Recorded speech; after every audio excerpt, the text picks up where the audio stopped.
The world was all before them, where to choose their place of rest and providence their guide. They, hand in hand, with wandering steps and slow, through Eden took their solitary way. These final lines of Paradise Lost capture something of the complexities and apparent contradictions of a day like this. Hand in hand and solitary, a commencement is both a celebration of community and family, a moment of individual achievement and departure. And the departure, as in Milton's narrative, is an unavoidable contingency of knowledge. Once you know, you have to go.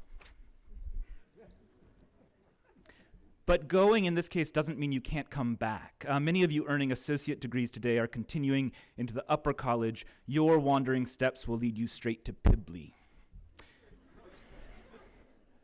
Others of you are continuing your undergraduate studies at remarkable institutions around the country and around the world, advancing to graduate school or finding other places and ways to exercise and extend your education, which will always be ongoing.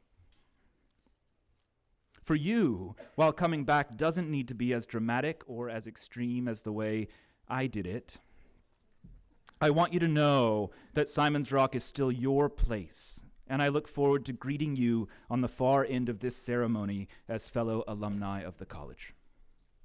It is simply another way of being part of the community here. So I want to note this is an especially meaningful commencement, as it is the 40th anniversary of the first conferred bachelor's degree at Simon's Rock, which coincides with the beginning of our 50th anniversary year as an institution of higher education, and our 15th year since members of the Simon's Rock faculty and administration, with President Botstein, founded the first of the now national network of Bard High School early colleges. Our founding, the institution of the BA, and the expansion of the early college network, these constitute the arc of a remarkable legacy, which we celebrate in celebrating you. The world is all before you, and we are all behind you, and with you, and for you. Or to quote my favorite Miltonic pop virtuoso, Lord, we're on each other's team. Welcome, graduates, friends, and family, to the Bard College at Simon's Rock commencement of 2016. I'm now pleased to welcome Stuart Breslow, father of a Simon's Rock graduate and chair of the Board of Overseers at Bard College at Simon's Rock, Chairman Breslow.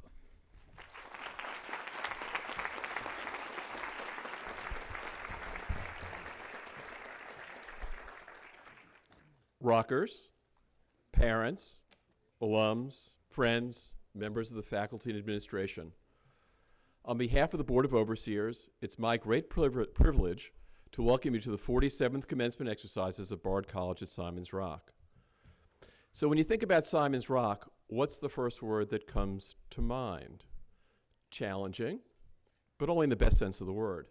Special, pretty much the same. Never boring, okay, well that's two words. Young, restless, sounds like a soap opera. Unique, too easy. For me and most everyone I know who's touched this very special place, it's transformative. Smart, intellectually motivated, unruly-minded young people, and on rare occasion athletic, for whom the classic American secondary school just wasn't doing it, and found a place, and teachers, like real teachers, administrators and staff, and most of all, other students, their tribe, to let their aspirations and ambitions, which were being stifled elsewhere, take flight. Simon's Rock has been doing just that, going on 50 years, and slowly but surely the rest of the world is catching up with us. There's something really special here. It happens in the classrooms, in the dining hall, on the green, in the dorms. It's a grand incubator for critical thinking, creativity, and self-expression. The value guiding the Board of Overseers is preserving that grand incubator and ensuring that it will grow and thrive now and for generations to come.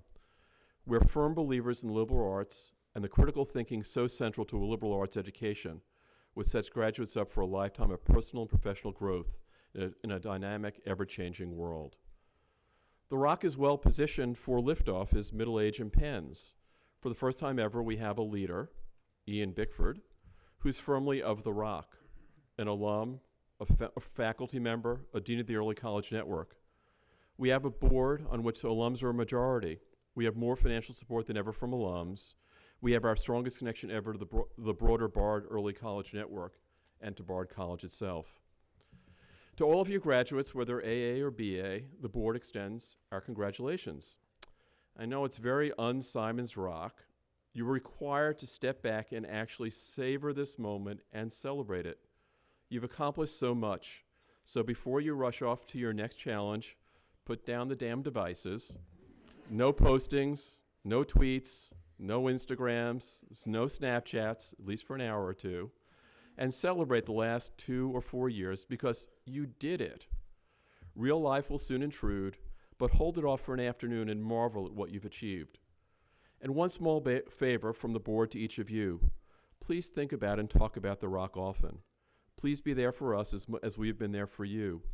This place that has meant so much for you and to so many others needs you in support of our journey, from perhaps the best kept secret in higher education to the richly deserved place of prominence in the landscape of higher education.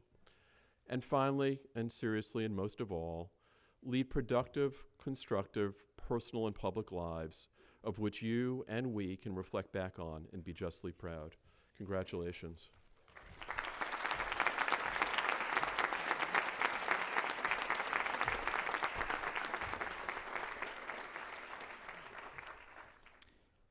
Thank you, Chairman Breslow. Graduates, you are graduating in the middle of an interesting year politically and economically, and it is in this context that we welcome as our speaker at these commencement proceedings one of our nation's most consistent and compelling voices of conscience informed by intellect, Paul Krugman.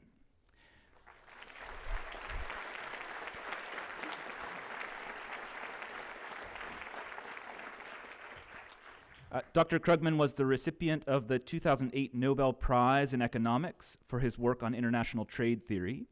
He is a distinguished professor at the Graduate Center of the City University of New York, which I'll note is my other alma mater.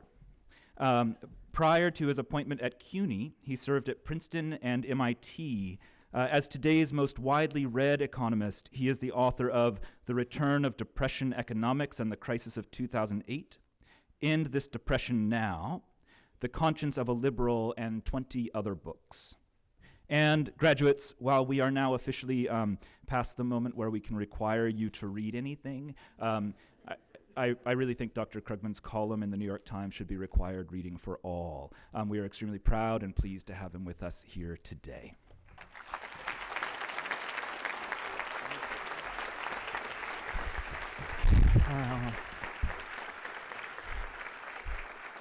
Well, good morning, graduates and everybody else.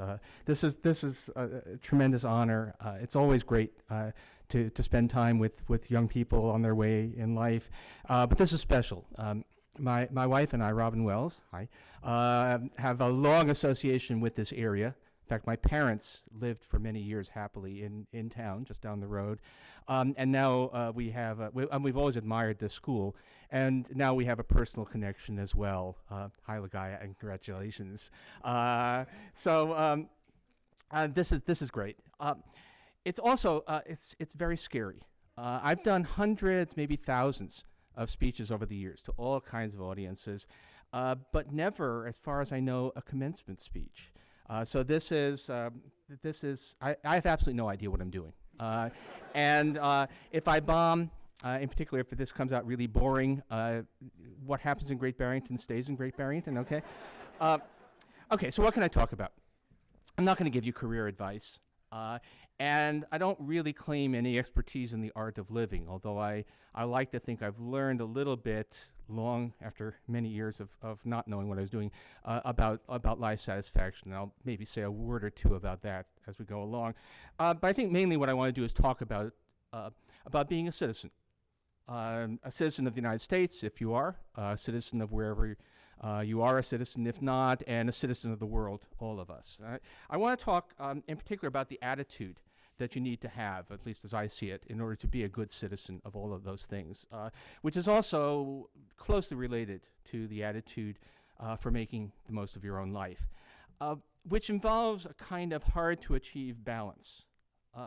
So to be a good citizen, um, you need to be able to acknowledge both the bad and the good, to face up to the things that have gone wrong, try and change them, without dismissing the things that have gone right. You need to be able to see that the answer to the question, is the glass half full or is it half empty, is yes, both. But you can try to fill it further. And it's our duty to do whatever we can to fill it further, to make that happen. And you really need to internalize, really take on board in your own sense of the world and your sense of yourself, something that seems like it's really trite, but isn't, which is that the thing to do is to keep on plugging and to never give up on that effort to fill that glass, which also matters a lot in your personal life. And I'll explain that briefly in a bit. So let's talk about this world that you're graduating into, and how it's changed from the world that I came into when I was your age. Because, this is where I go. And when I was your age, and when I was, I had to walk 12 miles to class barefoot. Okay, that's a lie. In fact, when I was your age, in some ways, life seemed easier than I suspect it seems to you and to many of today's students. I graduated college in 1974, which was the tail end of that glorious generation of rising living standards that followed World War II, a time when everything seemed to be going up, and when it was upward mobility of all kinds seemed to be just what you expected. As it happened, it was actually a recession year. It turns out, but it didn't seem, nobody I knew was worried. We all expected it to bounce back, and we expected the good times to keep on rolling. I don't remember myself or any of my classmates being worried about making a living. I don't remember any of us worrying that we wouldn't be solidly middle class. That was just what was supposed to happen. Also, I think not irrelevant, while we didn't worry about ending up poor, we didn't worry or fantasize about becoming rich either. They are successful, yes. Everybody was, many of us were ambitious, but really rich, in the 70s there weren't very many super rich people. It just didn't seem like a goal that anyone was seeking. A few years later, when I finished up grad school, there were, everybody wanted an academic career, which seemed like that would be interesting, prestigious. Everybody hoped to climb that ladder.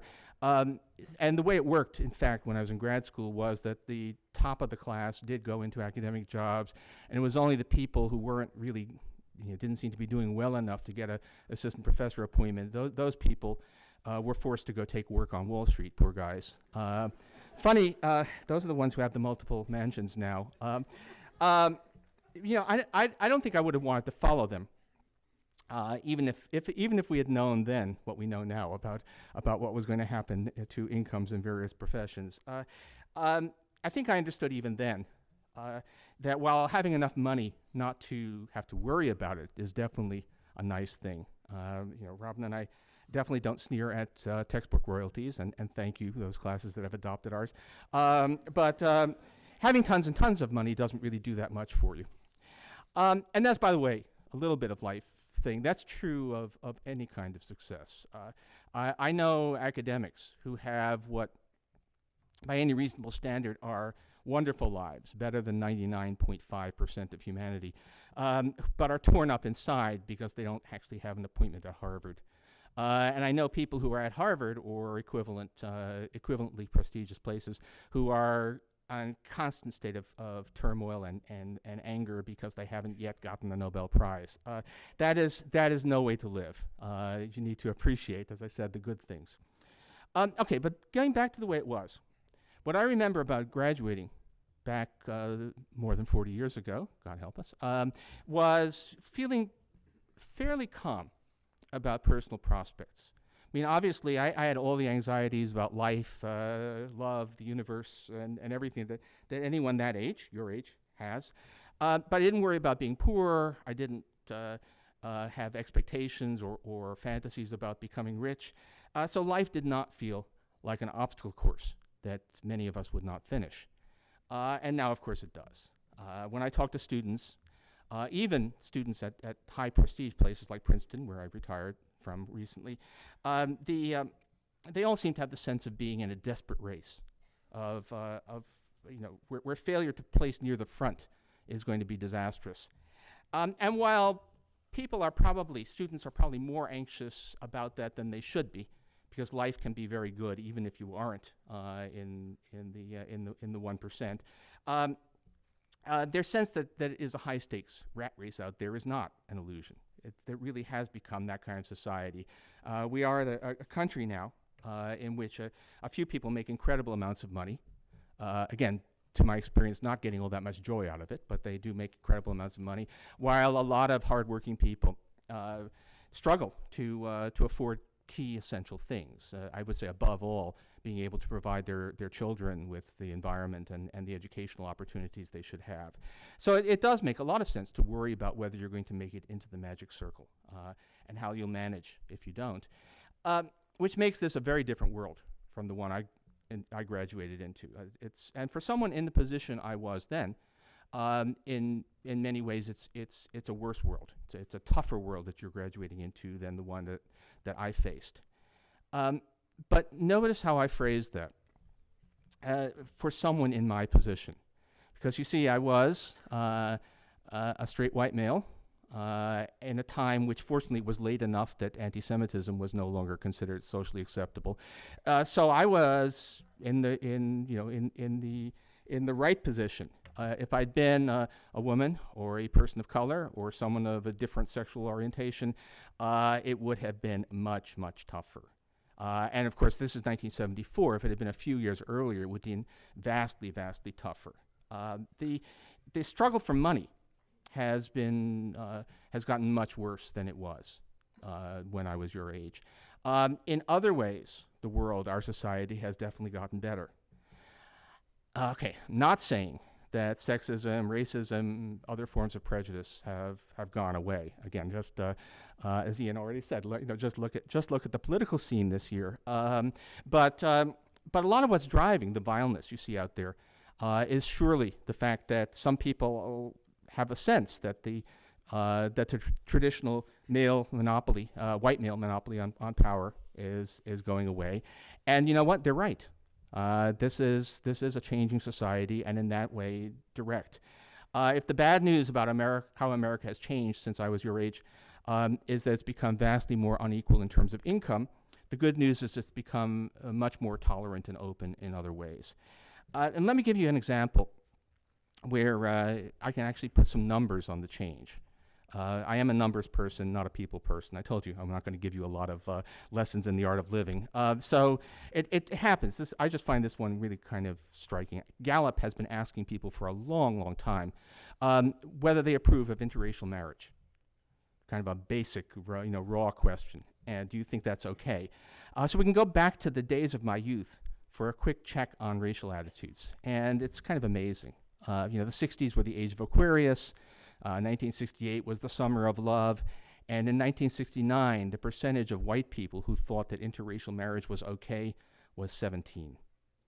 America was an incredibly racist society in those days in a way that it is not now.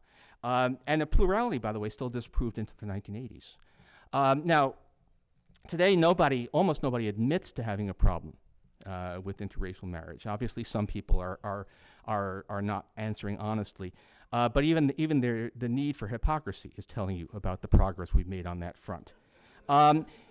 More recently, we've actually seen amazingly, to me, a shockingly fast sea change on another marriage question, which was, all of a sudden, most Americans are okay with marriages between people of the same sex. That's amazing. If you remember things as recent to me at my age, not to you, as the 2004 election. I like to say that George W. Bush won that election by posing as America's defender against gay married terrorists. And since then, we've had another huge outbreak of tolerance and decency. Overall, have things gotten better or worse since I was young? Well, both. But I would say on the whole, we're a better society, experientially, morally, than we were then. Also, by the way, the food has gotten a lot better, and the coffee has gotten infinitely better. Trust me, you have no idea. Um, okay, and if our political life seems crazy right now, that's probably a byproduct of the good things happening in our society as a whole. There are people whose simmering anger over social change was brought to a boil by the sight of a black man in the White House. A lot of those same people will get even madder if the next person sitting in the Oval Office is a strong woman. So, but those people are not America. They're just a piece of it, and a shrinking piece. That's the good news. You're graduating into a society that has gotten better in some important ways, although it's gotten worse in others. And the question now I want to try to answer is what caused those good things to happen? What will it take? What can you do to help turn the bad things around? And the answer, again, it's kind of trite sounding, is that it takes people who care, people who work at it, and people who keep on plugging even in the face of reverses.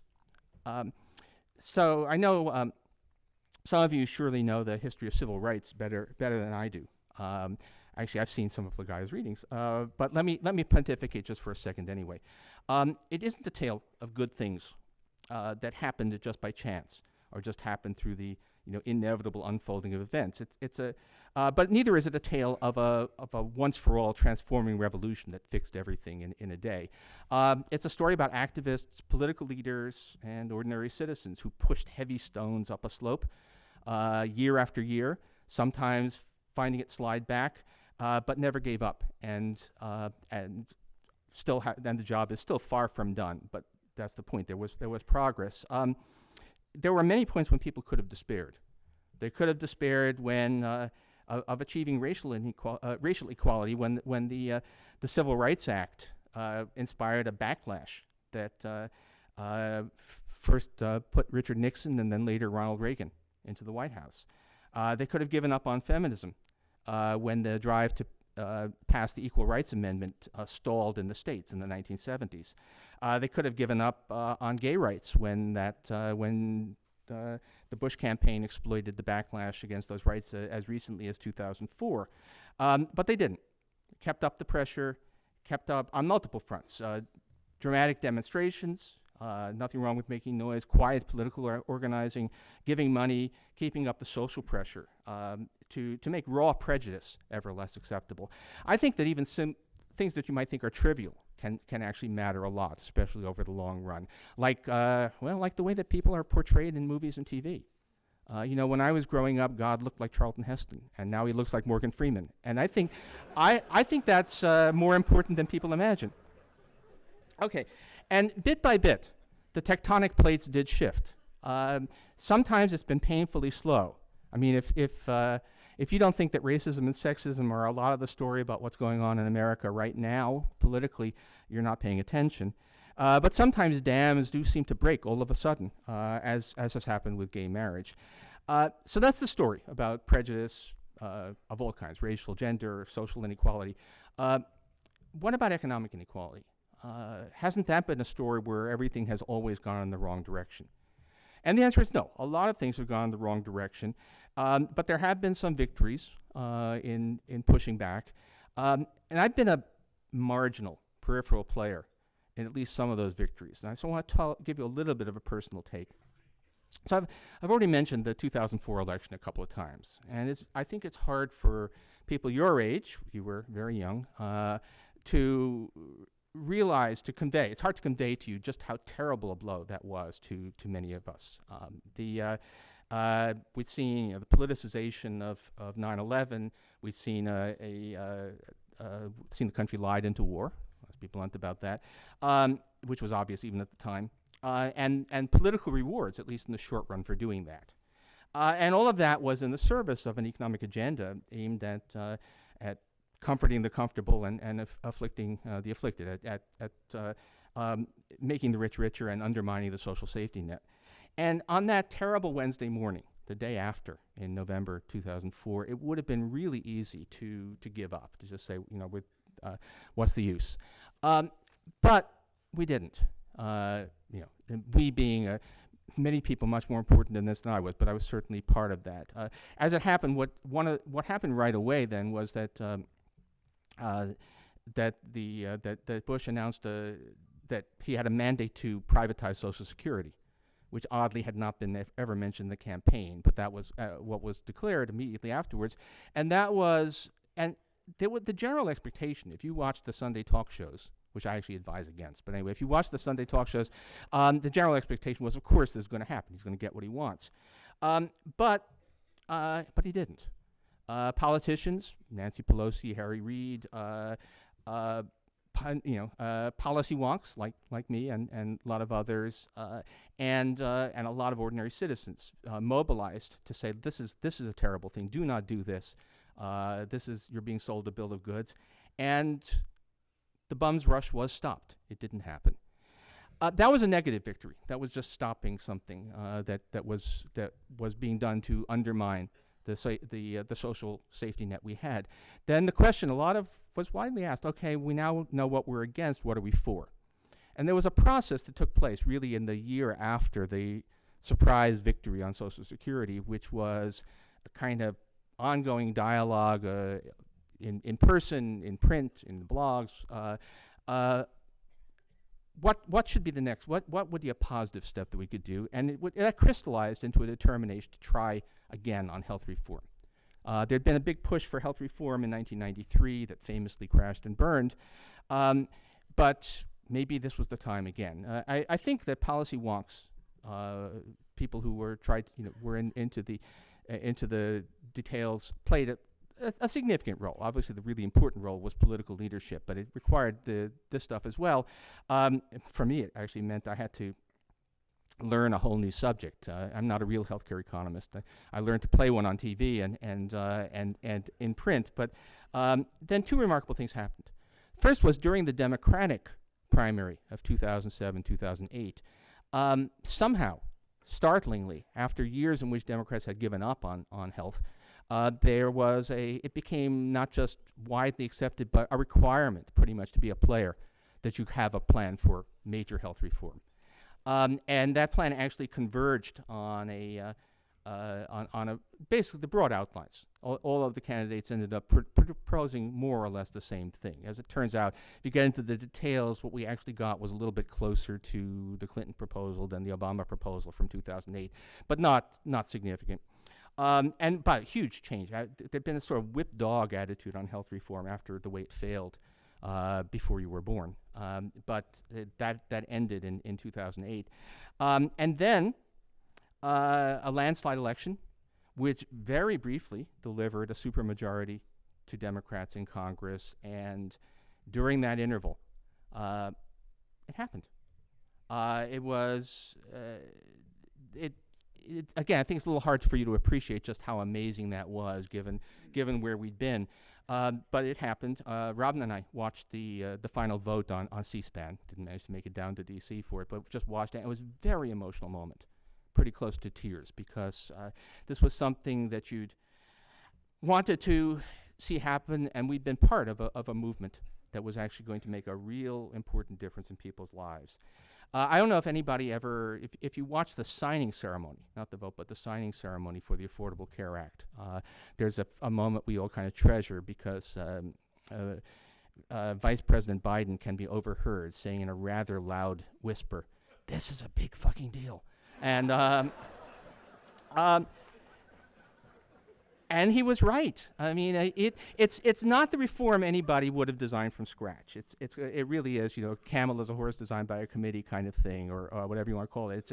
It had to do a lot of things to be politically feasible, to not disrupt existing arrangements too much, and partly as a consequence,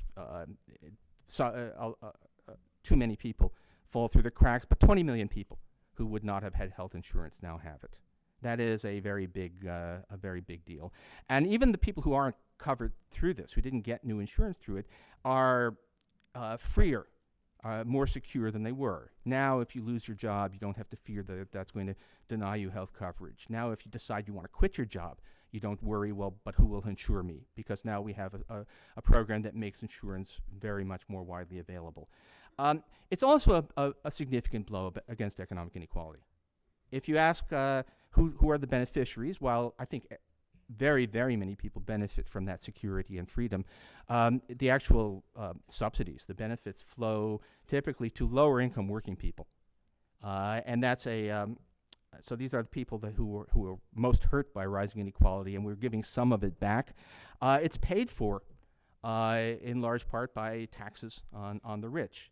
Hardly anybody seems to know this, but in fact, during the Obama years, really just in the last few years, as he was able to get stuff into place, the tax rates on the top 1% have gone up quite a lot. They're actually back to about what they were in 1979.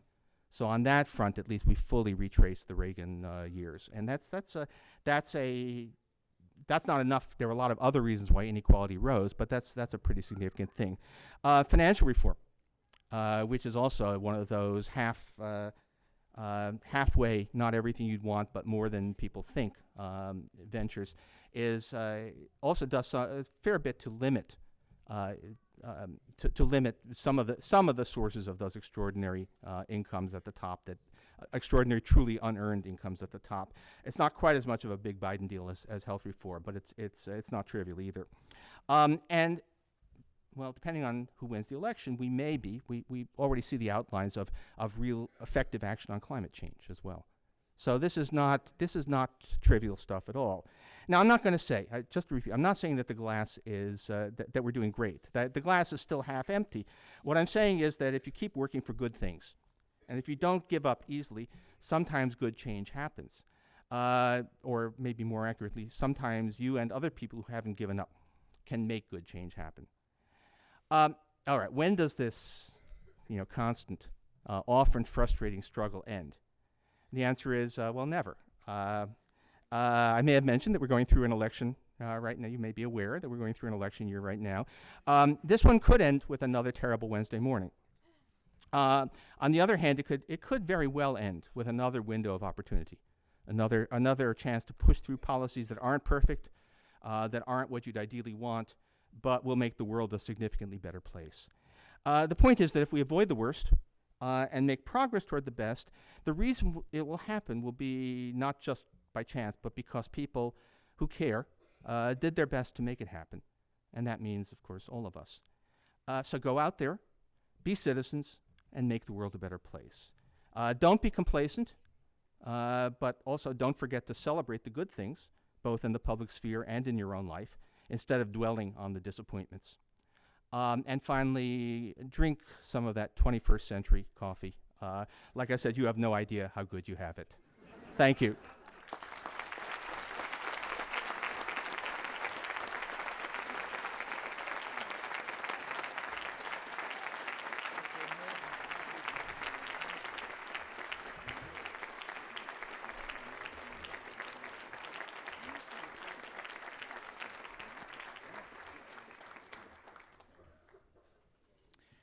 Let's hear from some of you. Lael Gunmoney will speak on behalf of the Associate of Arts degree recipients.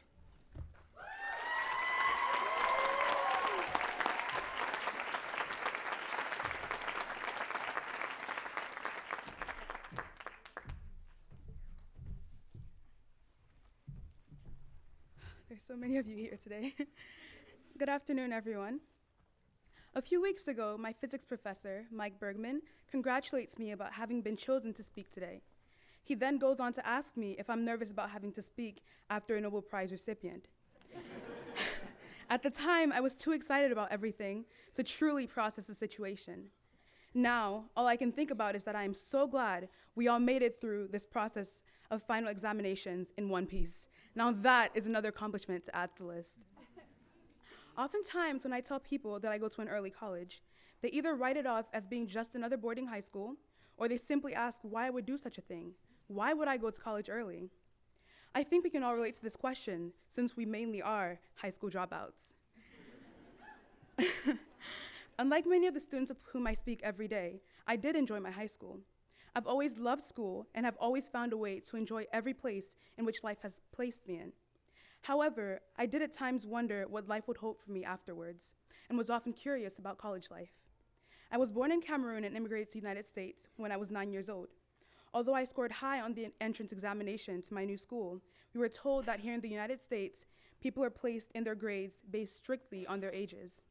Therefore, when I started going to school in the United States, I was placed 2 years back from where I should have been had I stayed in Cameroon.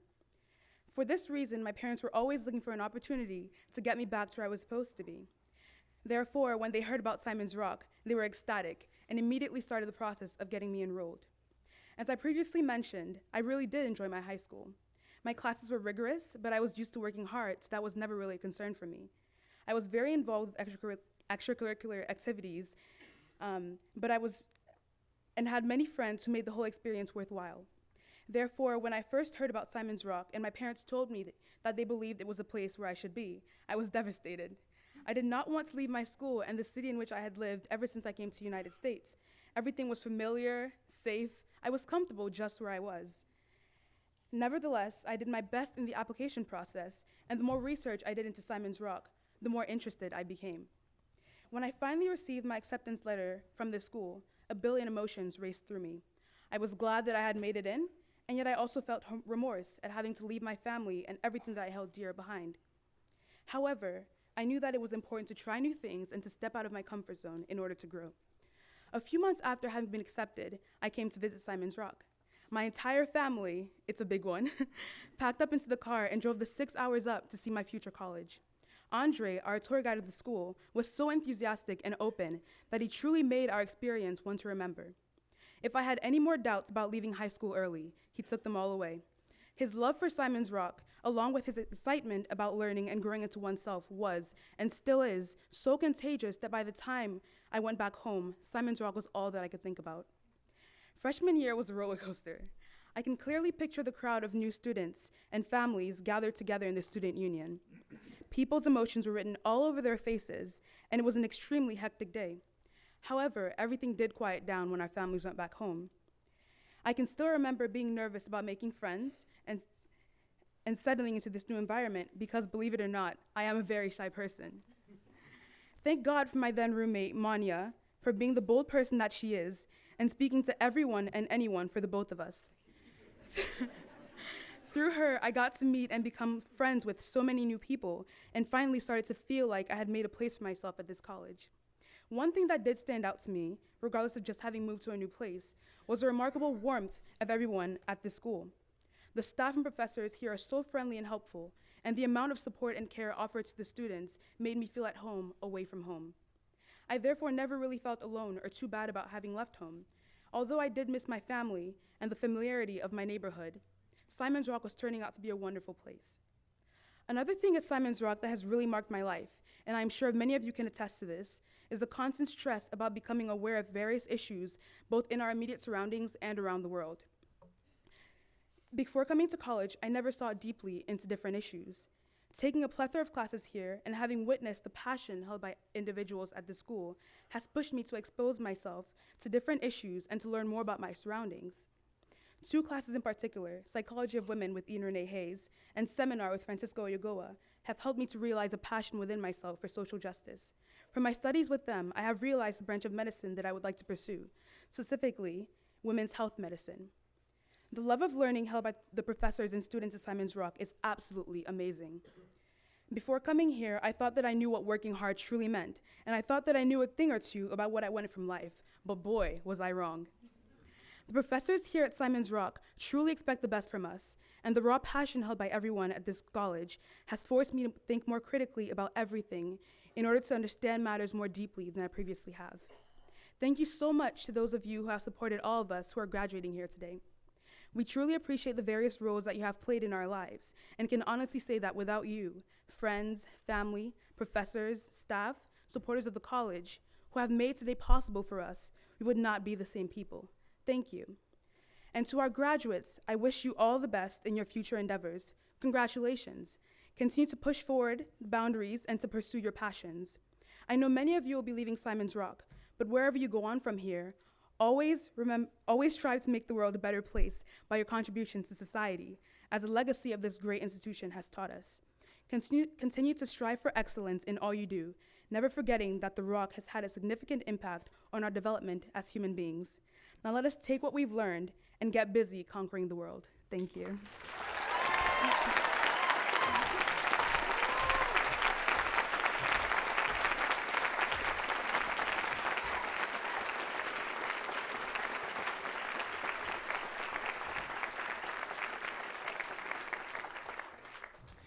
Mally Prythurch will speak on behalf of the Bachelor of Arts degree recipients.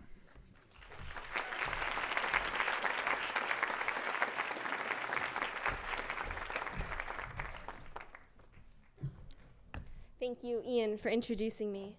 My name is Mally Prythurch, and I'm about to be a graduate of Simon's Rock.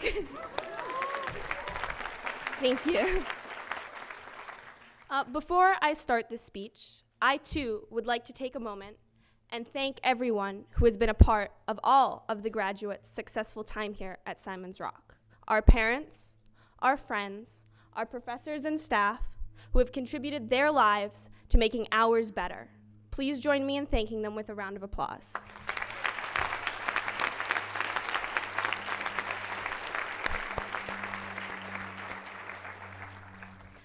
I'd like to begin by sharing a memory of my very first day at Simon's Rock.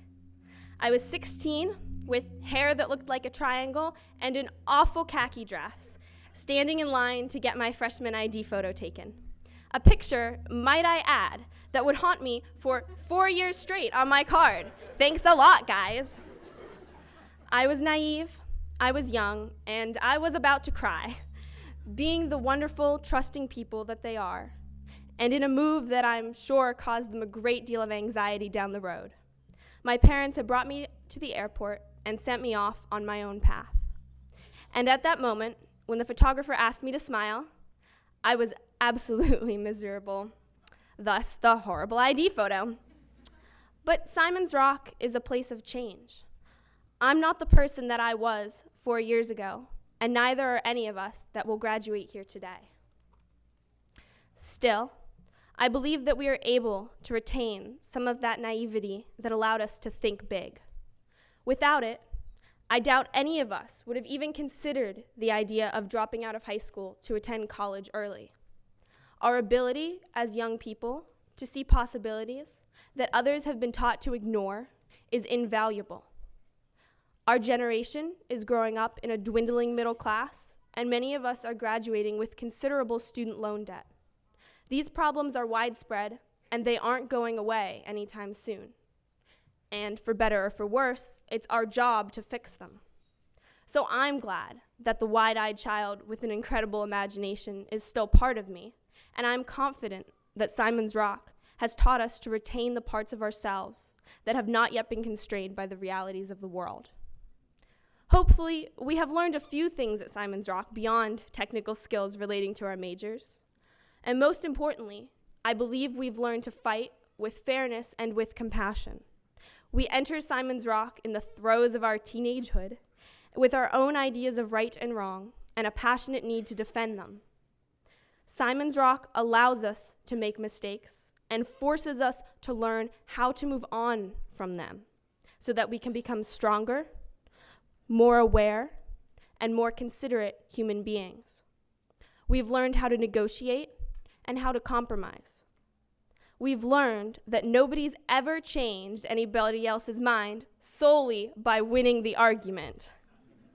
Simon's Rock has taught us how to meld our turbulent enthusiasm into dedication and persistence. My fellow students at Simon's Rock have challenged many of my deeply held beliefs, and that hasn't always been easy. Many times, it's been uncomfortable and even painful. But through this process of arguing, getting upset, and then restructuring our thoughts, I hope that we've learned how to be both critical and caring. We've become aware that what we have to say may not be as important as how we say it. So often, people talk about college as if it is divorced from the real world. I would like to contest this assumption. We are living in the real world every day. Just because our dialogues and interactions are more passionate, more sympathetic, and more connected doesn't make them any less real. It simply means that we have been given the chance to learn and to feel things that are not typically taught. This gives us an advantage, but it also gives us a responsibility to carry our insights into other parts of the world and try and make them better. I'd like to share a passage that I read recently that has been the inspiration for this speech. We exist in the real world. We all carry scars, and we all have caused wounds.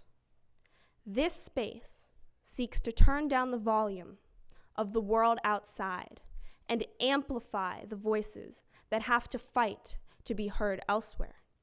This space is and has not been perfect. It will not always be what we wish it to be, but it is ours together, and we will work on it side by side. What we take into the next part of our lives is up to us. What we learn from our time here at Simon's Rock is up to us. We don't know what will happen, and we must depend on our luck, our best efforts, and the connections that we will make to others. I hope we all step into the outside world with a little more passion for life, a little more empathy for others, and a willingness to always keep trying to make the world a better place for those who come after us. Thank you, and may I say, congratulations to the AA and BA graduating classes of 2016.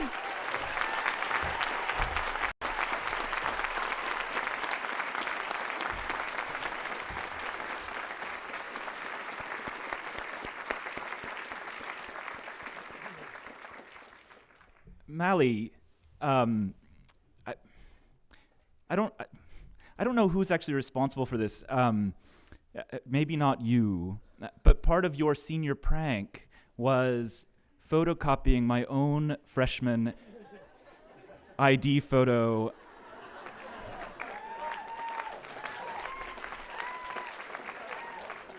and plastering it all over campus. So sometimes these things haunt you forever. I now ask Dr. Ann O'Dwyer, Dean of Academic Affairs, to come to the podium for the presentation of Academic and Community Service Prizes.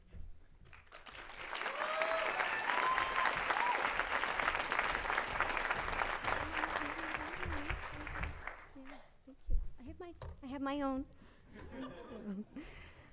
Thank you. These students have been recognized for outstanding achievement by the faculty in their respective academic divisions. For outstanding achievement by graduating AA students in the Division of the Arts, Danielle Anastasia Pendleton and Miranda June Swartout. Please come to the stage.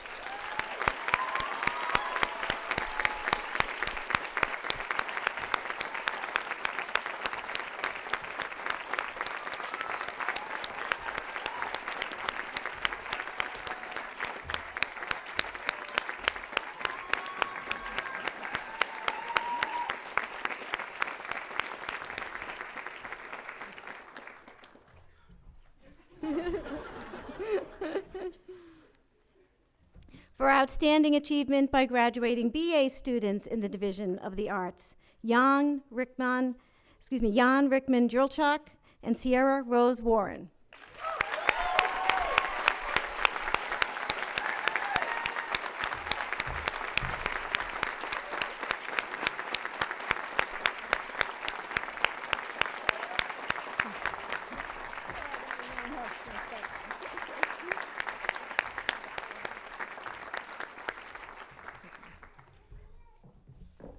For outstanding achievement by graduating AA students in the Division of Languages and Literature, Medora M. Jones in absentia and Kaylee Thomas McGurl.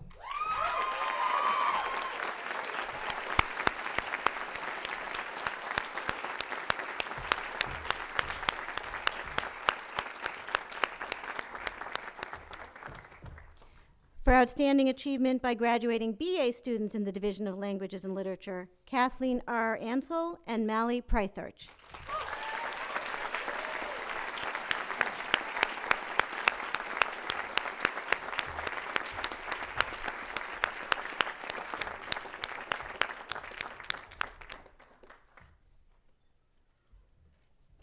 For outstanding achievement by graduating AA students in the Division of Science, Mathematics, and Computing, Shirley Su and Hojian Yu in absentia.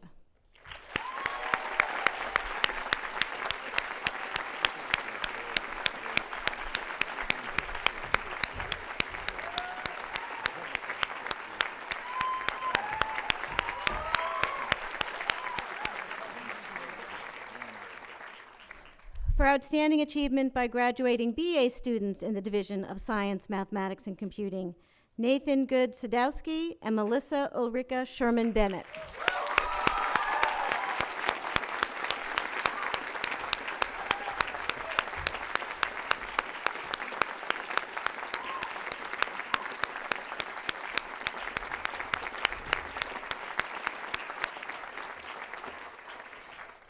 For outstanding achievement by graduating AA students in the Division of Social Studies, Nathan Wolf Allen Lee and Anastasia Vasileva.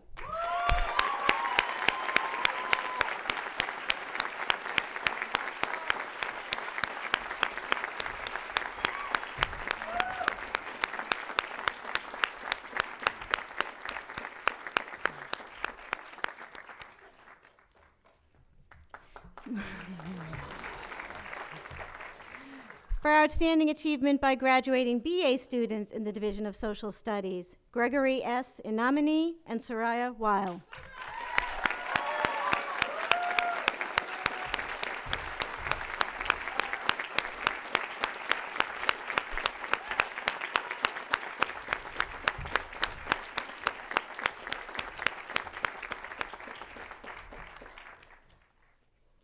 For outstanding achievement by graduating BA students in interdivisional studies, Kate Elise Decker and Brianna Marie Pope.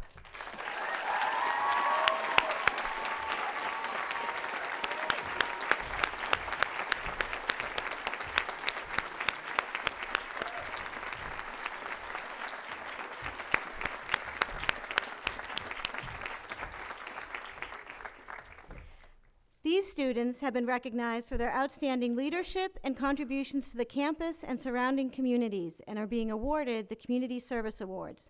Monia Duhan-Relas and Matthew Meyer.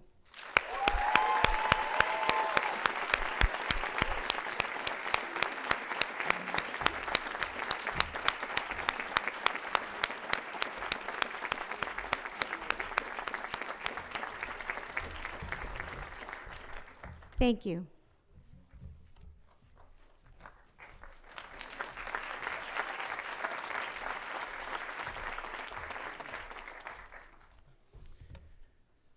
Each year, the senior class, on behalf of the student body, presents a series of awards recognizing faculty and staff.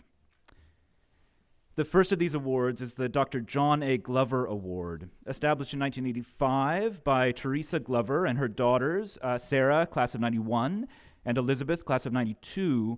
This award honors the memory of an outstanding scholar, teacher, mentor, author, and editor. It is given each year to a Simon's Rock faculty member in recognition of his or her knowledge of subject, love of learning, excellence in teaching, and dedication to students. Ethan Monahan Acklesberg and Nathan Good Sadowski will announce this year's recipients.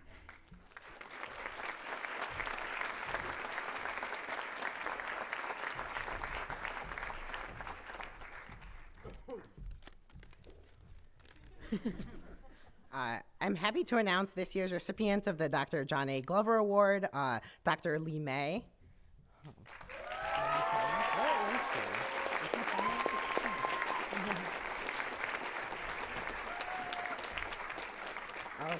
Okay. Sometimes it's hard to believe that Lee May has only been here for 2 years. In my time here, the math department has gone through a large amount of turnover. In the past 2 years, Lee May and Bill have done an amazing job at stabilizing and supporting the department. Last year, when we were hiring another faculty in mathematics, we decided we liked Lee May so much, we'd hire her husband. This year, the search struggled when they discovered she had no more husbands. And I was gone all of junior year, and I returned senior year to a math department consisting of no faculty with whom I've taken any classes. and I was coming back as a math major.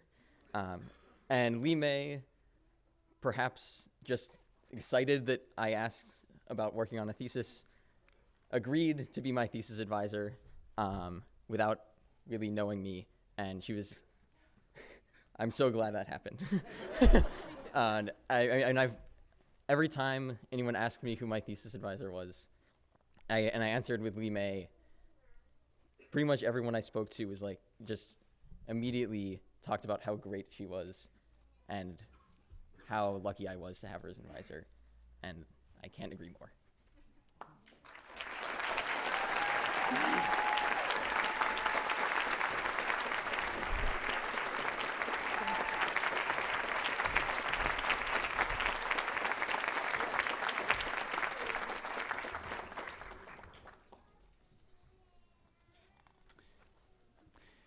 The Ruth B. Ide Good Sport Award was established by the Bachelor of Arts class of 1972 to recognize a staff member. Ruth B. Ide served as an administrative secretary at Simons Rock from 1968 to 1986. Shannon Igo and Dawson Zimmerman will announce this year's Ruth B. Ide Award recipients.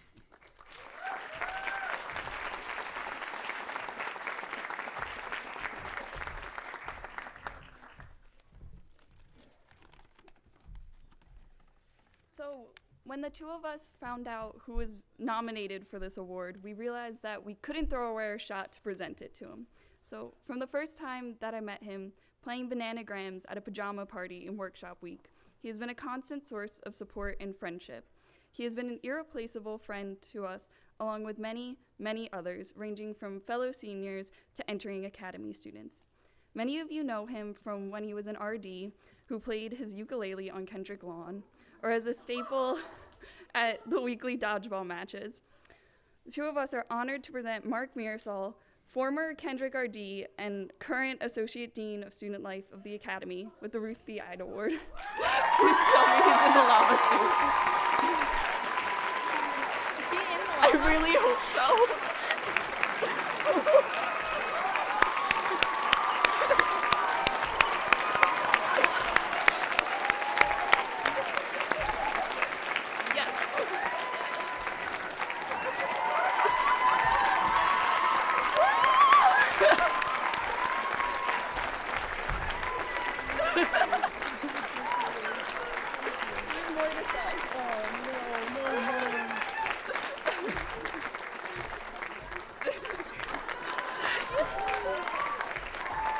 Is that mine? Yeah.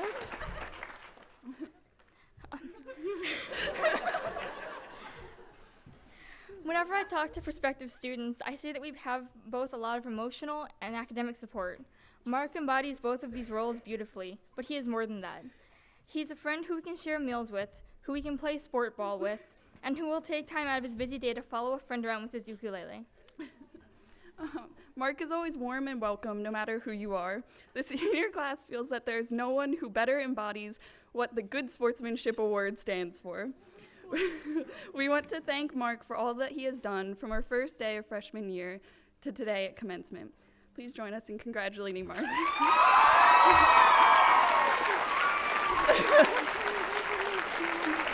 the greatest.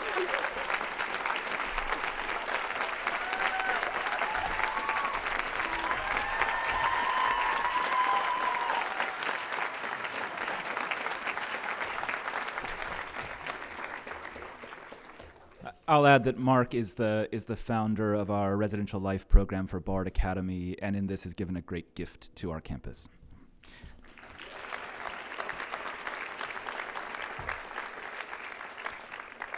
The Richard C. Drum Senior Award was established in 2001 in honor of Dick Drum, a member of the physical plant staff, physical and spiritual member of the physical plant staff, who worked on the Simons Rock property for 42 years, first for the Hall family and then for the college. The award is given to a longtime member of the faculty or staff who has dedicated his or her professional life to the college. Matthew Meyer will announce this year's recipient of the Richard C. Drum Award.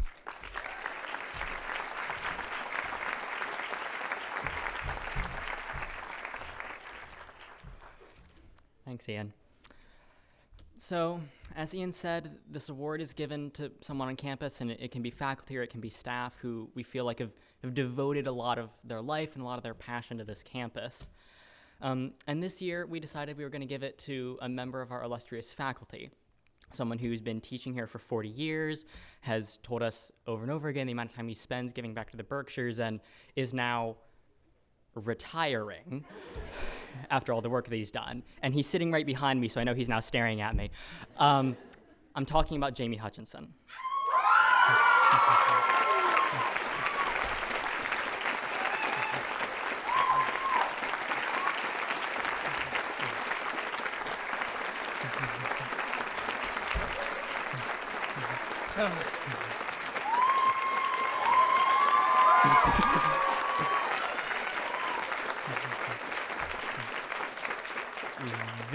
This man has been teaching at Simon's Rock for 40 years, been running the Young Writers Workshop down on campus for 30 years, has both co-directed and run the workshops of the Simon's Rock Writing and Thinking program, and has been publishing his ideas in scholarly essays and personal essays, talking mostly about the world around him and the Berkshires and the place that he lives in for that entire time. And so the original onset for giving him this award is that to give him the Drum Award is to have us acknowledge that he's been turning his craft for literature and observation into his way of giving back to the community he lives in. But there's also, in the way that he gives back to the community, we want to emphasize what he gives to us as students. And although Jamie doesn't really say it this way in words, everyone that I've talked to about what we wanted to make at this dedication goes to one of Jamie's primary philosophies as a professor, which come both from his love of personal essays and from one of his favorite novels, Moby Dick, which is that everyone writes their lives with an invisible, call me Ishmael in front of it, saying that every time someone is talking or writing, they're getting their own interpretation of the world, they're coming up with their own experiences, and they're sharing that experience with the community around them. And in a classroom of Jamie's, it's a very share your experience as a member of the equal community. And he's held this philosophy that students talking to him for hours about essays or papers or red foxes is what it's about in the way that he wants to give back, making sure that the next generation that comes after him can become the writers and the expressors themselves. And as such, the students that have come through and been in these classes are just as much a part of the community as the Berkshires and the young writers that he's been giving to. And so it's for that reason that we are giving him the Drum Award today.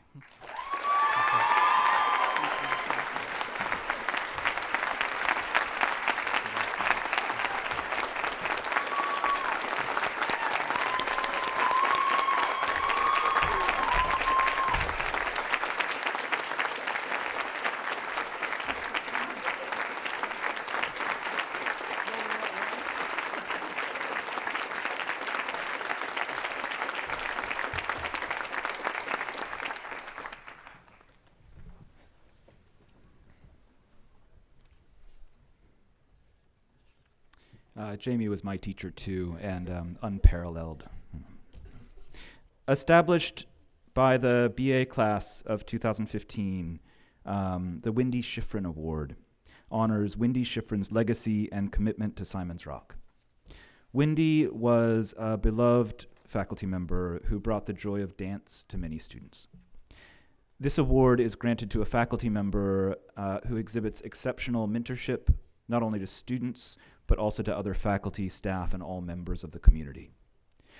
Chosen by the faculty and the senior class, recipients of this award demonstrate passion and care in their contributions to the well-being of their peers and colleagues. Joan Del Plato and Wes Elliott Kang will announce this year's recipient of the Wendy Schifrin Award.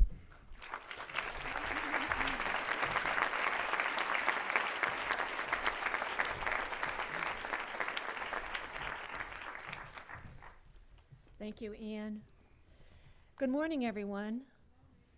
Wes and I are pleased to co-present the very first Wendy Schifrin Award. Wendy taught dance at Simon's Rock for 31 years until her death last year. We quote, "Established by the BA class of 2015, this award honors Wendy Schifrin's legacy and commitment to Simon's Rock. This award is granted to a faculty member who exhibits exceptional mentorship, not only to students, but also to other faculty, staff, and all members of the community." Chosen by the faculty and the senior class, the recipient of this award demonstrates passion and care in their contributions to the well-being of their peers and colleagues. The committee has decided to present the award to two people: Anne O'Dwyer, Dean of Academic Affairs, and Nancy Janoszak, Professor of History and Women's Studies. At this moment, both Anne and Nance have reached milestones in their careers. You can clap if you want to, they're awesome.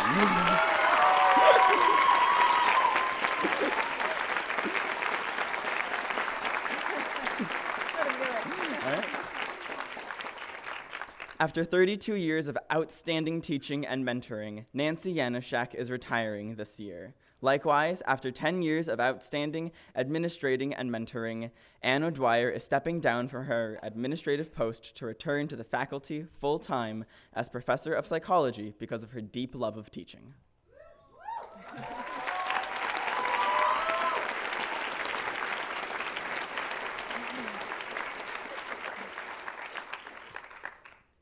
In her last days, in an answer to my quiet question about how she might like to be remembered in a campus memorial, Wendy Schifrin told me, "There should be dance." We want to honor her request. Wes Elliott, who was a student of Wendy, would like to offer a short sequence of movements as a way to honor both award recipients and to remember Wendy.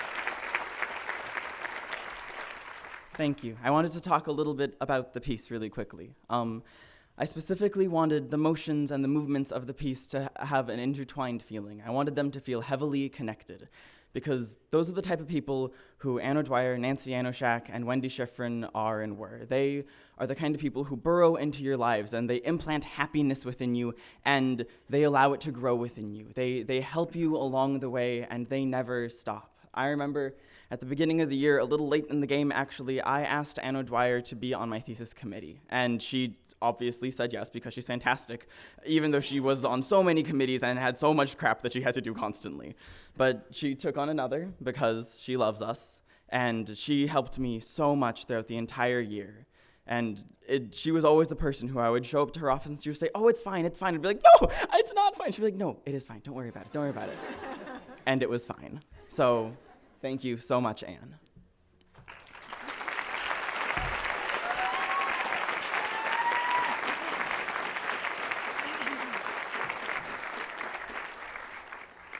In my several years as a faculty member, and especially as Emily Fisher Faculty Fellow, I was regularly mentored by Anne O'Dwyer, who taught me by her example.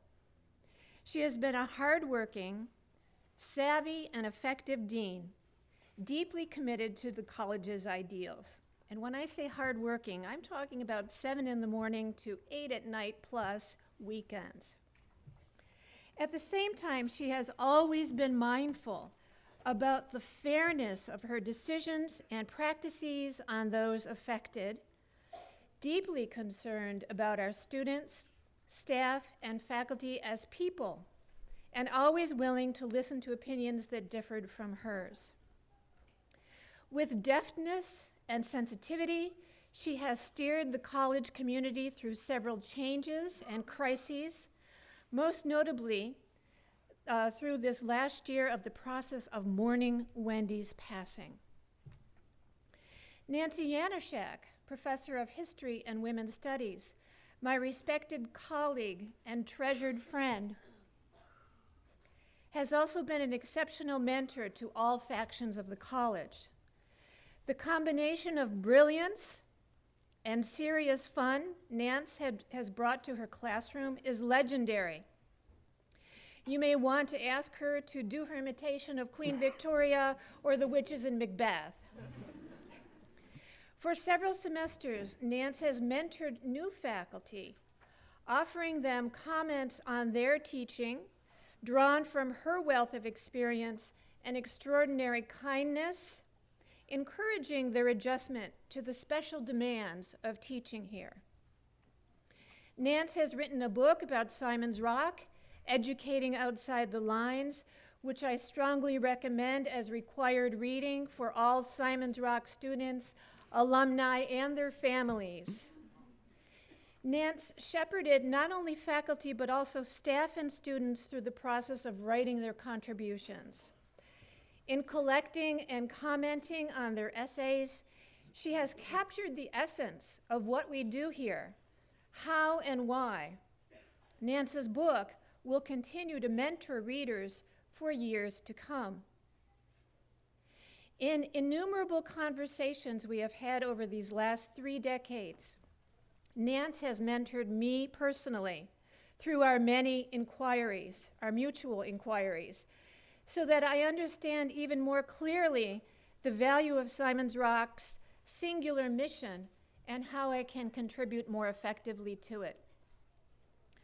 Over the years, Nance, Anne, Wes, and I, and all our colleagues here, have admired Wendy's unique, loving touch in her own mentoring of all her students. Please join us in congratulating Ann O'Dwyer and Nancy Yanushak.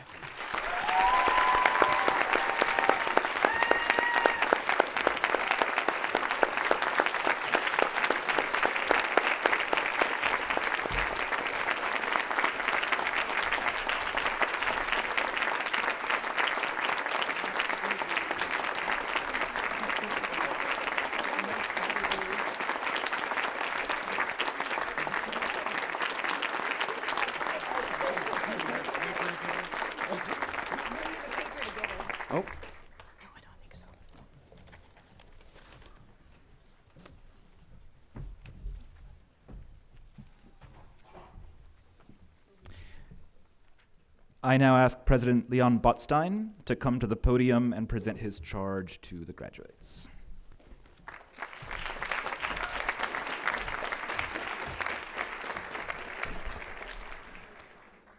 First, I want to congratulate all of the members of the class of 2016 and their parents and their families who are here today. I want to welcome you. Some commencement traditions, we congratulate them for having tolerated you all these years and having seen you come to this point. But it's terrific to have such a wonderful crowd to witness your achievements. And I bring you the best wishes from the entire Bard community, which extends over the globe and includes 7, as you know, 7 public early colleges. Many of you don't know that you are the prototype for a terrific movement in the public sector in American education. We have full high schools. We had the first graduation a week ago in Cleveland, Bard High School Cleveland, Early College Cleveland, Bard High School Early College Baltimore, Bard High School Early College Newark in the inner cities, 2 in New York City, and a 1-year program, the Harlem Children's Zone, and 1 in New Orleans. And that's all the result of your success and the success of your predecessors and the success of this institution.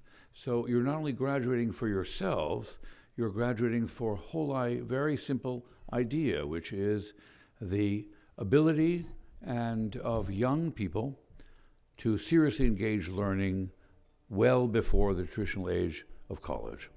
We're wasting the time of adolescence every single year, and that needs to stop. And not only privileged adolescents, but adolescents from all walks of life.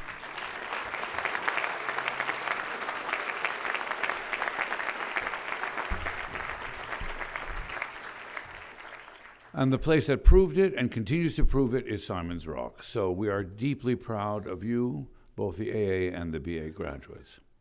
I also want to congratulate the faculty. As you can gather from the ceremony, this isn't done all by oneself. And the quality of teaching, we talk a lot about teaching, but every one of the students here in cap and gown knows how important it is that there is an adult whom they respect, who's not their father, not their mother, who hasn't been bribed, is not a hidden relative, or a secret parent, a mixed identity, someone who has a vested interest. That person who really cares about you for what you can do, for how you think, how you work, your ideas, and for really high quality academicians to spend their time worrying about the welfare of a young person and showing them that emotional commitment is a rare choice of vocation. So I want to pay tribute to all of the faculty at Simon's Rock.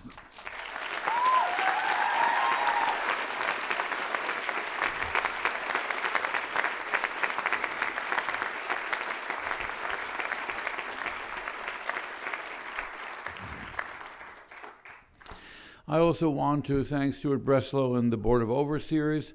This is a terrific institution, and one of the reasons it's terrific is because it's poor. Now, we in this country confuse being rich with being excellent, especially in institutions of higher education. We measure the quality of an institution by how wealthy its portfolio is, even though no one may learn anything in that institution. I often think we ought to rank churches. This would be an interesting exercise. The largest church with the largest endowment must be the place God visits most often. I think, and I'm thankful that our current Pope represents a slight criticism of that tradition of equating wealth with excellence. So we're terrific because we're poor. Now, we'd like to be less poor, and we hope all of you go on to Wall Street and make a lot of money and give Simon's Rock some money back. But in the meantime, before that happens, we are really kept going by a Board of Overseers, people who also have no vested interest in this except their civic duty. And Stuart is the chair of that. There are many members of the Board of Overseers here. And without their economic support, we wouldn't exist. So I wish to acknowledge the members of the Board of Overseers.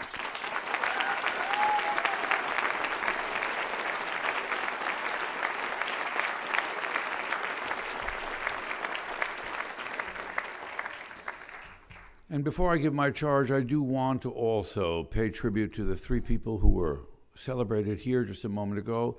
First, Anne O'Dwyer. Anne O'Dwyer, being a dean is the worst job in higher education. You're in between the head of the institution, in this case Ian, or the provost, whoever he or she may be, and the faculty. And you're yelled at from both sides. It's a job that is unenviable. And she has done it brilliantly for 3 different provosts.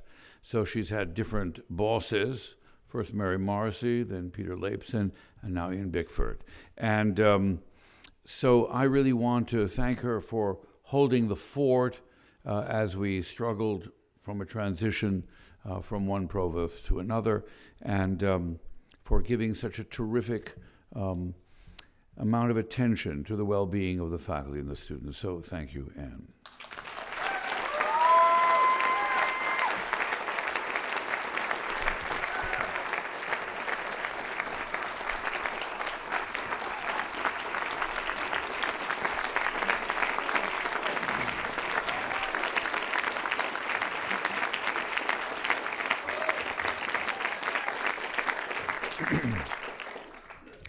Standing ovations is very good exercise, so get used to it.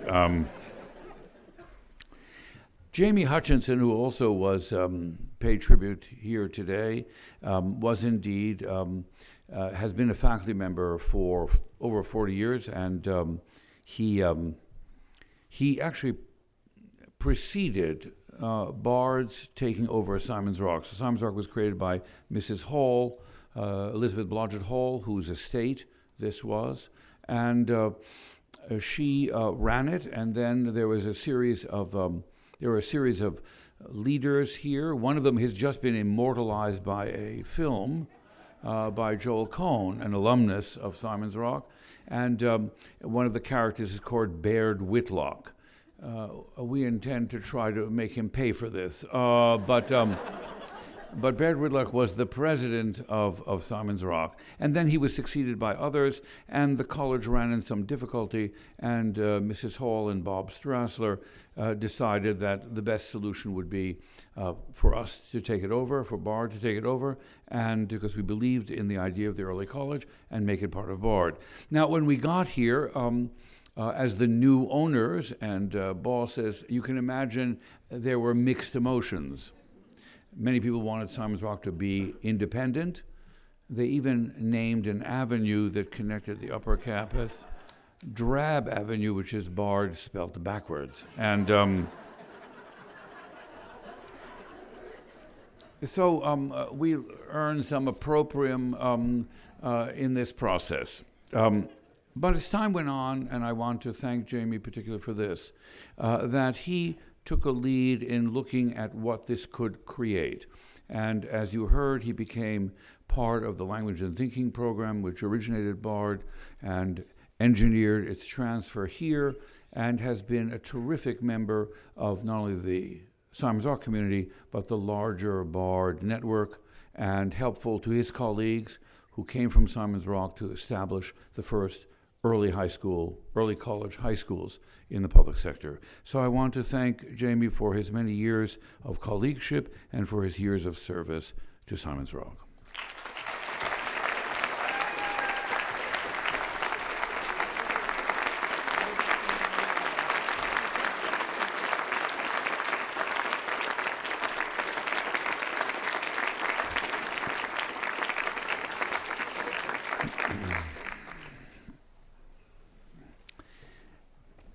And Nancy Anishek came to us in 1982 with a PhD from Georgetown, and her specialty is Russian history.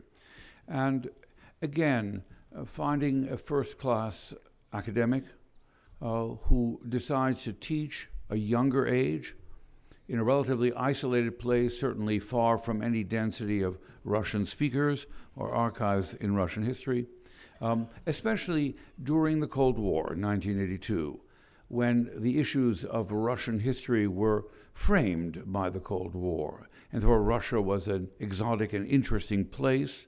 She came to us really before the 80s took a real turn through Perestroika and Gorbachev to the end of the Cold War.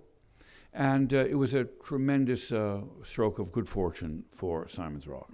She's gone on, as you heard, to become really interested in Simon's Rock and the way we teach and the way we do things here.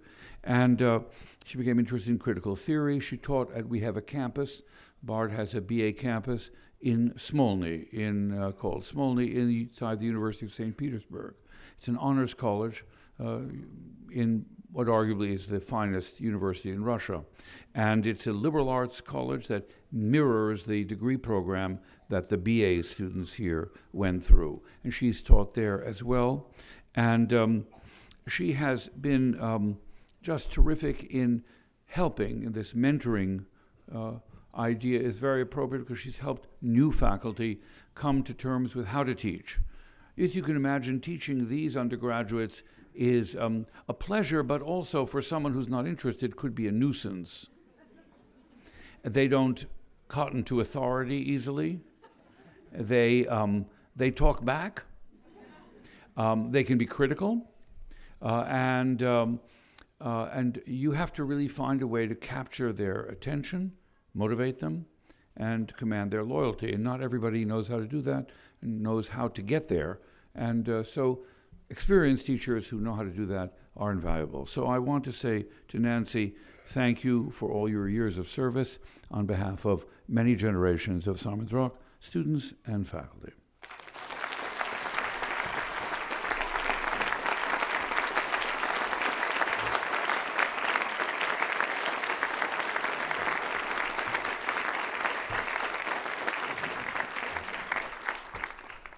So now to what I was brought up here to do, which is to have the last word to you before you graduate. This is a bizarre ritual which rests in the belief that if you haven't learned anything up until now, maybe at the last moment, on the eve, right, something will get through.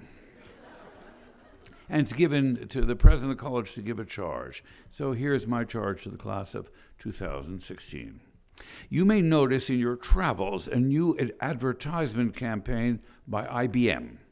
It has two slogans, one overarching slogan and one subsidiary slogan. Before discussing IBM's campaign, let me confess that one of the irrationalities of a modern free market economy, and I say this with due deference to our commencement speaker, that I have never quite understood is the unquestioned effectiveness of commercial advertising and marketing. It is based on our human susceptibility to misleading images, illusions, and bizarre uses of language that persuade us to desire things we don't really need, and to differentiate between products based on fictions and irrelevancies. The power of advertisement helps us to blur the distinction between fact and fiction, even when we know that it is succeeding in doing so. We like to be fooled. We seem to embrace the evidence of our own gullibility. We hide behind our susceptibility to justify the failure to use our own critical faculties. We now select our political leaders as if we were little more than impressionable consumers, being influenced by a commercial advertisement. Jean-Jacques Rousseau, in his critique of modern civilization, argued that reason, when detached from our fundamental human empathy, can be perverted.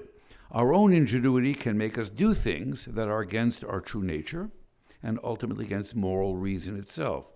Our artificial appetites succeed in part because they assume the veneer of rationality.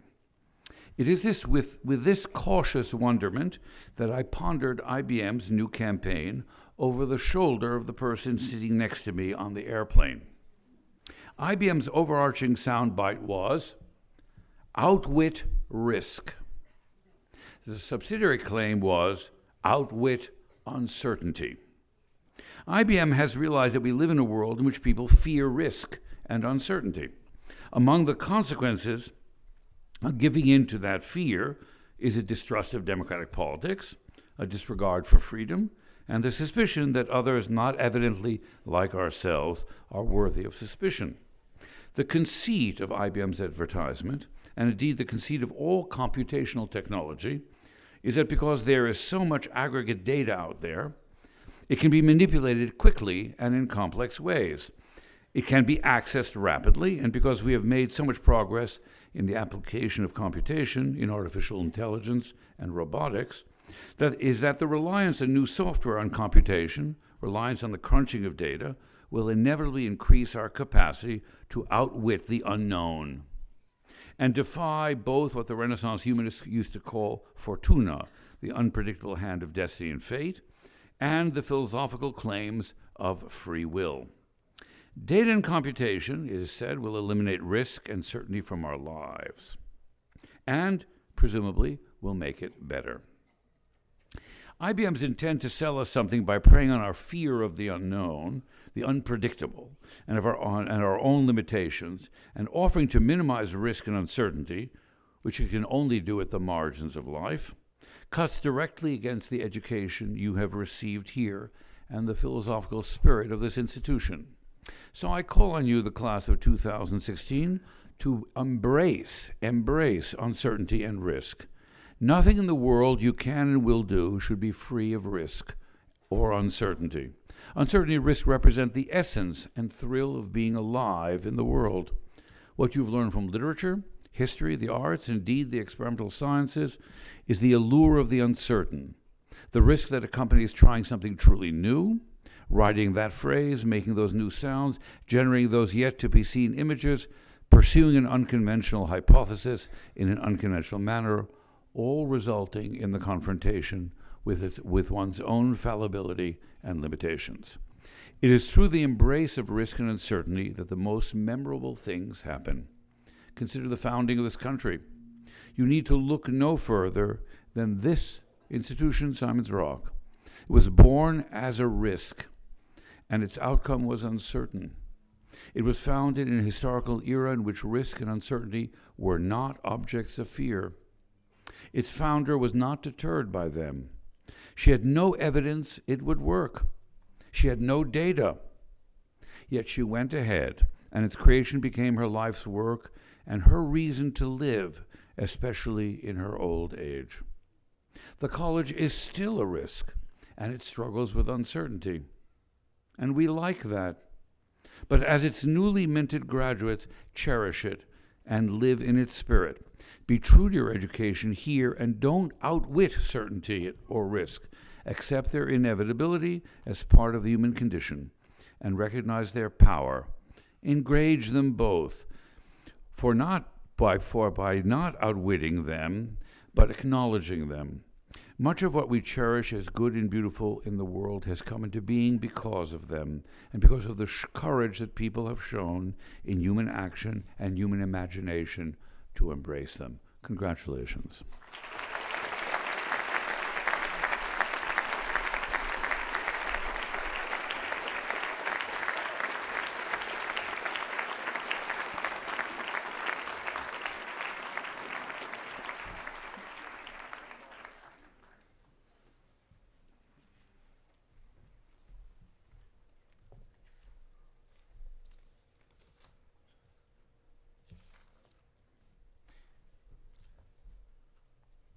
President Botstein, I would like to introduce the Bard College at Simon's Rock class of 2016. Will the candidates for the degree of Associate in Arts please rise?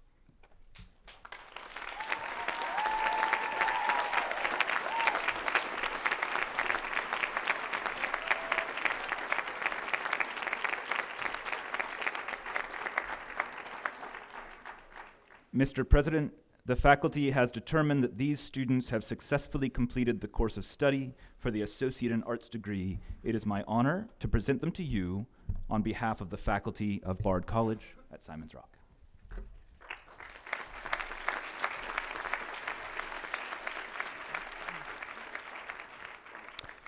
Upon the recommendation of the faculty to the Board of Trustees, and it's by its mandate, I confer on you the degree of Associate in Arts in course with all the rights and privileges, honors, and responsibility thereunto appertaining.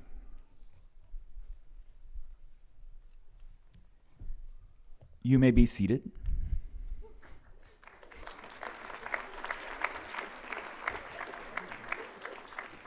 Will the graduates please come forward individually to receive their diploma as I call their names?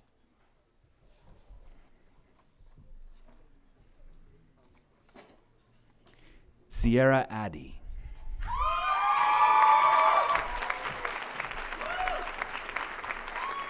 Nathan Wolf Allen Lee.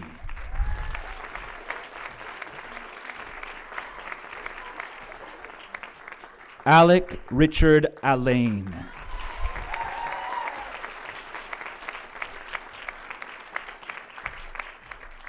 Russell Wright Allen.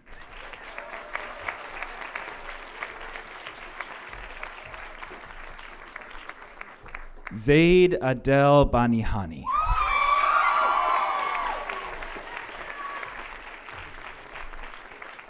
Lozen Benson.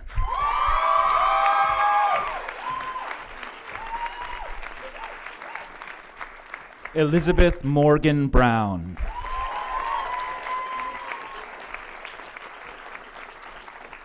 Trevor Desmond Brubeck.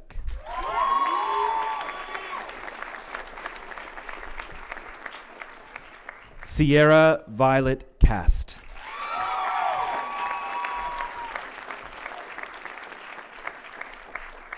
Kennedy Nicole Chavies.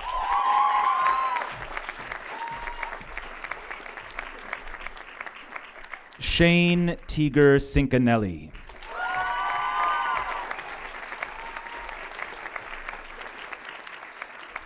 Sophia Constantine.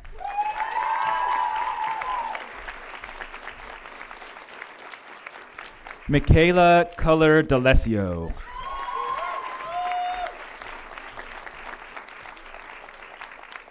Haley Brianna Dion.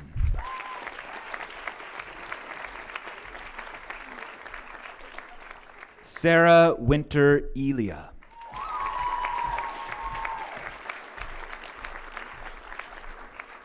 Dylan Fulton.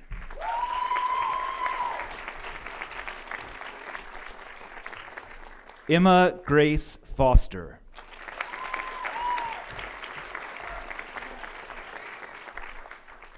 Ligaya Chavez Franklin.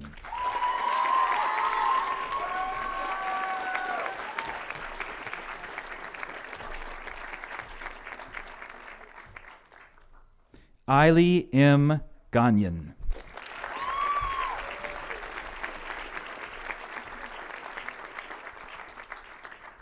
Jim Gultekin.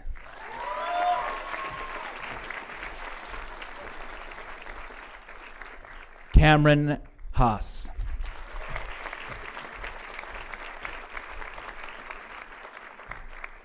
Mia Corey Halsey.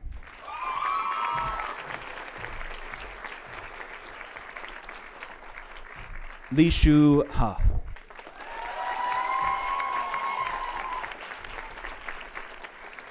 Lucy Ann Intracoso.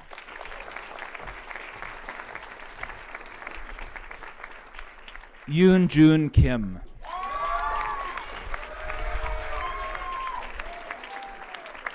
Ariel Veronica King.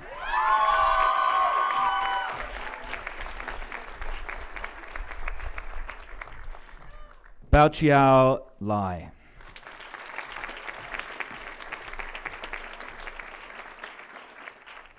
Francesca Pietra Lali.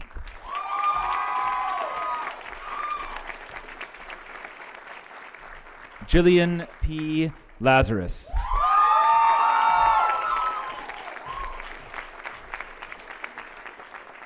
Megan Taylor Levine.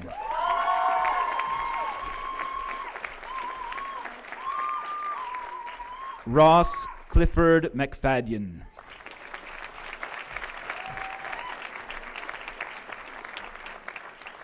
Theodore Sutherland McPhail.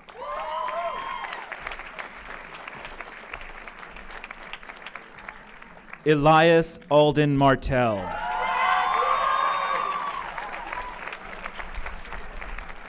Asa Martinez.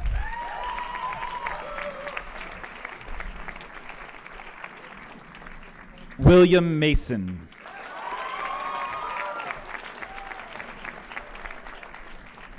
Kaylee Thomas McGurl.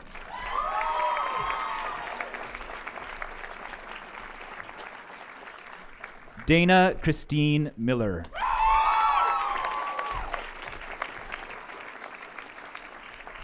Madison Ann Miller.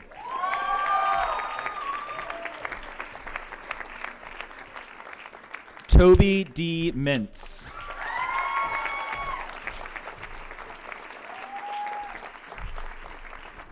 Weiyan Mo Nang.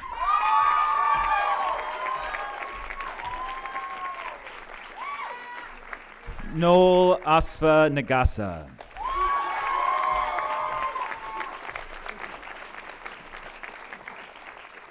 Lael Netanya Ganmani.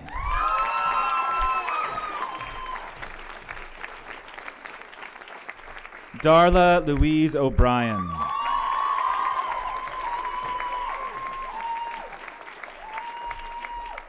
Sky Florence O'Halloran.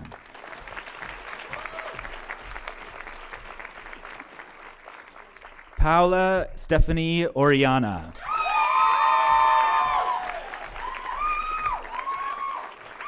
Daniel Jacob Packer.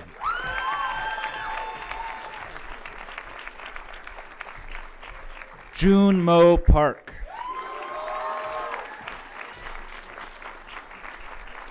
Sarah Elise Parker.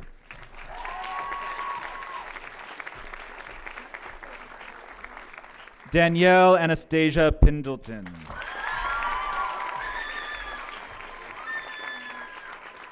Micaela Pereira.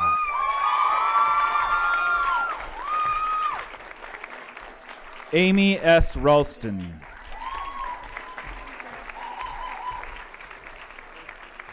Monia Duhan Relis.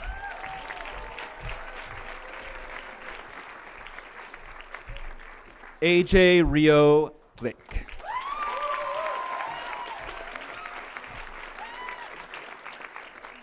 Alistair M.C. Rizza.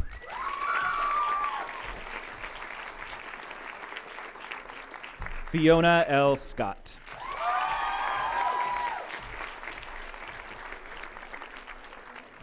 Cheyenne Simpson.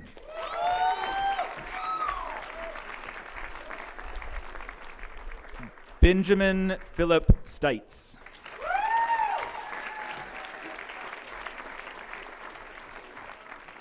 Miranda June Swartout.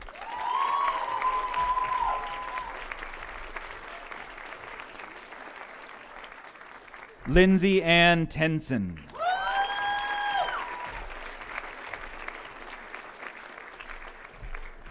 Mira Tesla.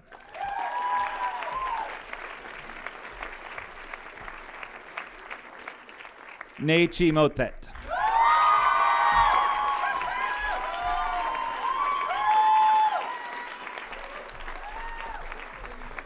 Molly Sage Van Sant.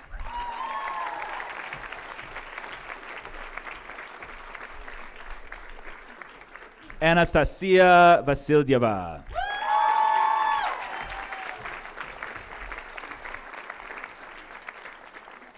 Maya S. Volchek.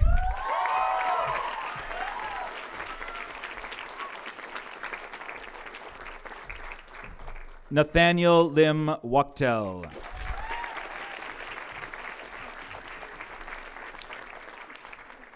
Hannah Mart Walker.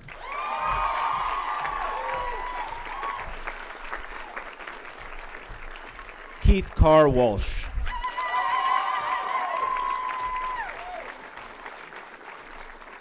Madison Rain Weber.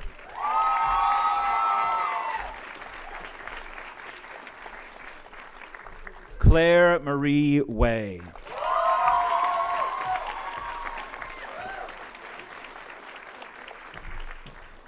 Chung Chung Shin.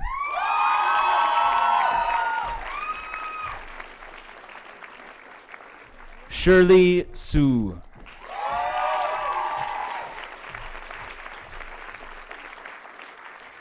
Sinyan Zhang.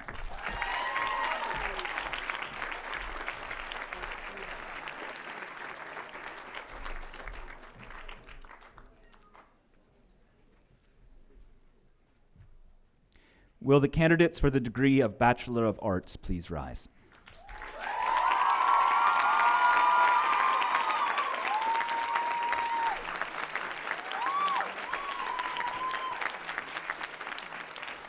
Mr. President, these students have successfully completed the course of study for the Bachelor of Arts degree.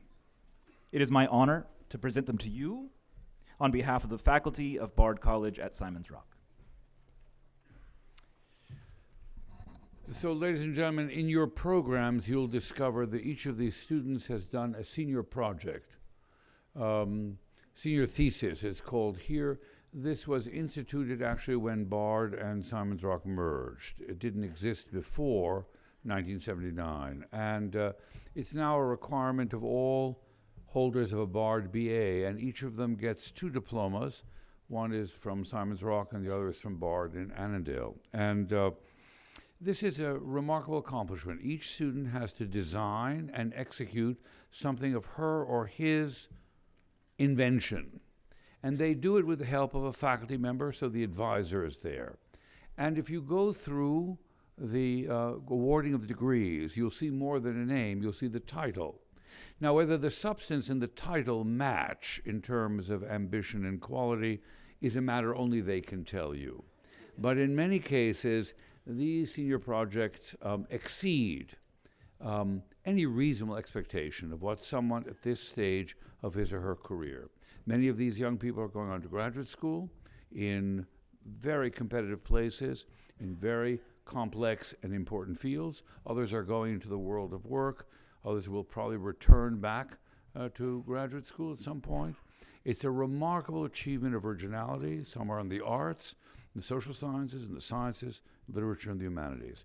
It's a terrific mark of idealism, of real interest generated by each and every individual. And so they're getting more than a transcript and more for having served time aimlessly for 4 years. And so it's really an achievement.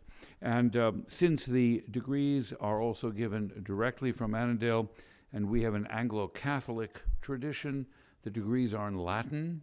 So the phrase I just read to the AA students about how I'm giving you the degree with all the rights, responsibilities, and honors, don't ask me what they are, but that they entitle you to, this degree entitles you to, this is done in Latin.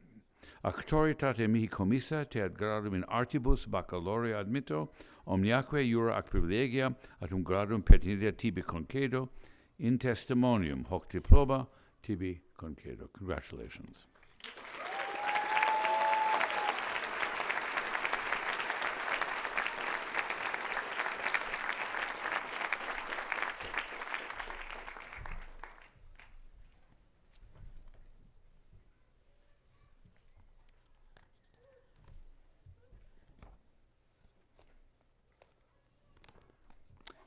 You may be seated.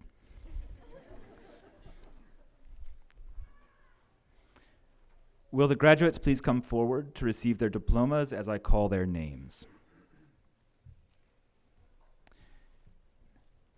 Ethan Monahan Ecclesburg.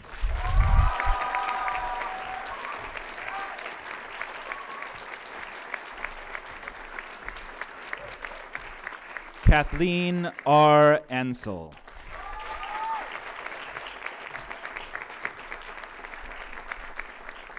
Carrie Cooper Bosch.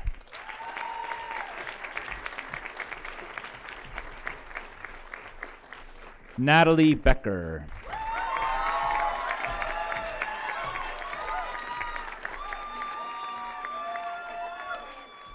Adam Jacob Bigelow.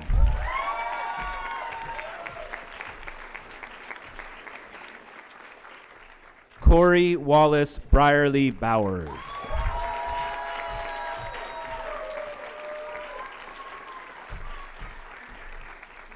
Kin Thitsa Chai.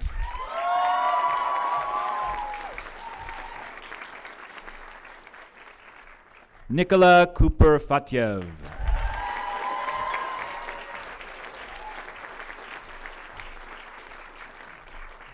Marjorie Rose Court.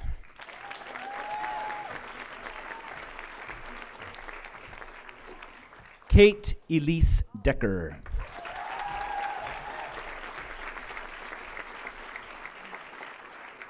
Kian Doyle.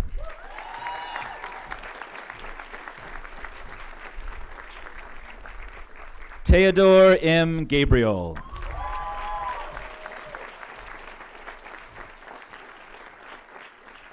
Shannon Laverty Igo.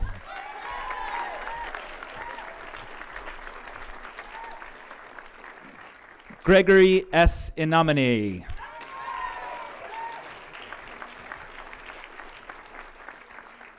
Joellen Lorna Jeffries.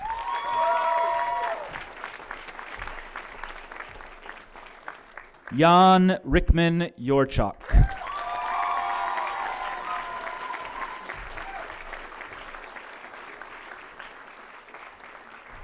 Wes Elliott Kang.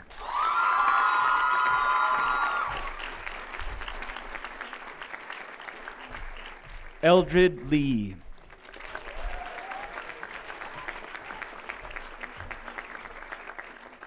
Joran Lee.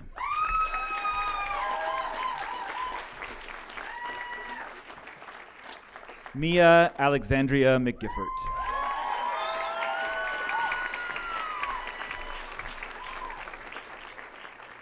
Matthew Meyer.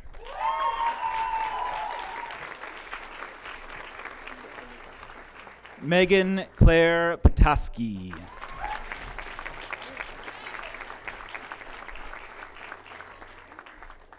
Queenama Cami Phillips.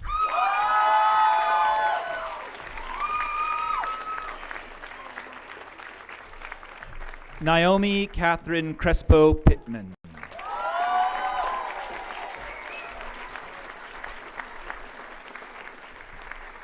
Brianna Marie Pope.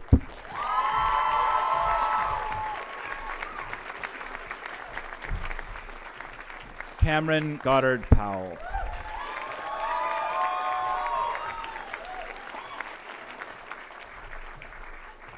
Maria Francesca Presti.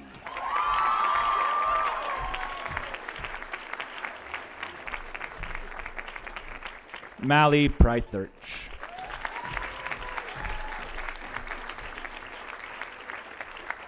Vasu Rabib.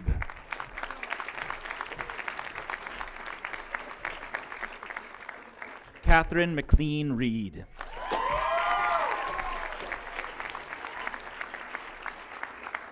Seth Roseman.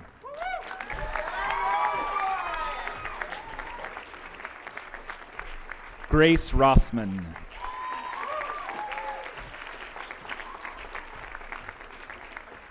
Nathan Good Sadowski.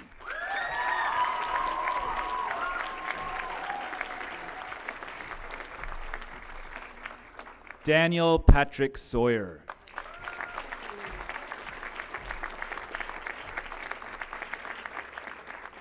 Irene Esther Simone Shamus.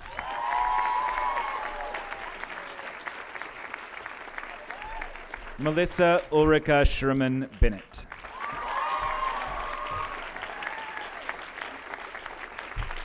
Nathaniel Fullerton Shubes.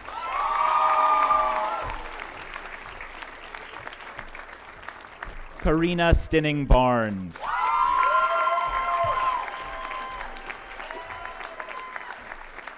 Rixel Wanchuk Shering.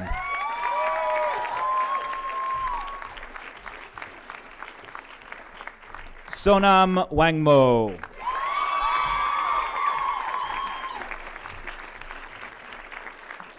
Sierra Rose Warren.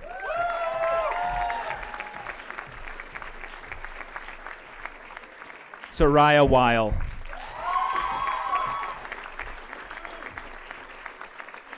Erin Taylor Weiss.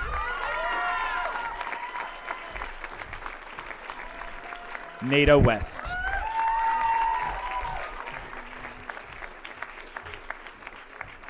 Gavin Young.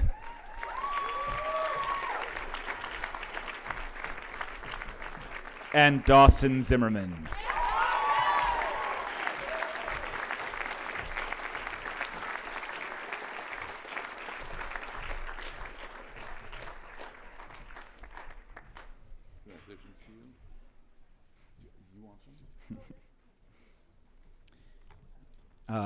President Botstein received from each of the seniors a temporary tattoo of the Simon's Rock sapling.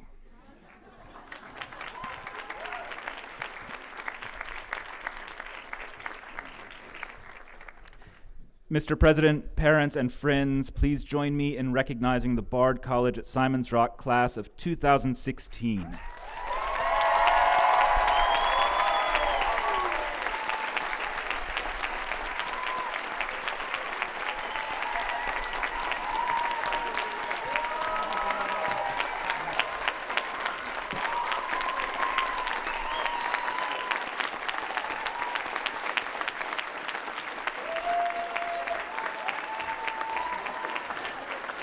Yours and mine. Okay.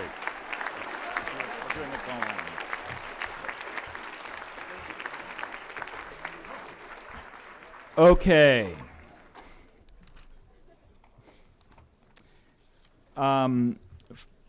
Following the ceremony's conclusion, which is imminent, you are cordially invited to a reception on the Blodgett lawn. Following the recessional, may I ask simply that you allow the platform party and graduates to exit the tent first. That means stay put.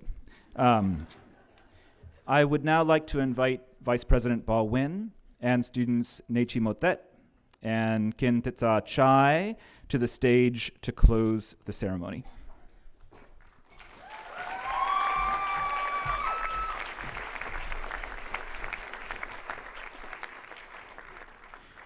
The Burmese spinning gong, the chiza, is played on the conclusion of ceremonial occasions. The reverberating sound will convey our fondest prayers and best wishes for success to the graduates. The reverberations will go out to those who cannot be with us. Following the last echo of the gong, the recessional will proceed.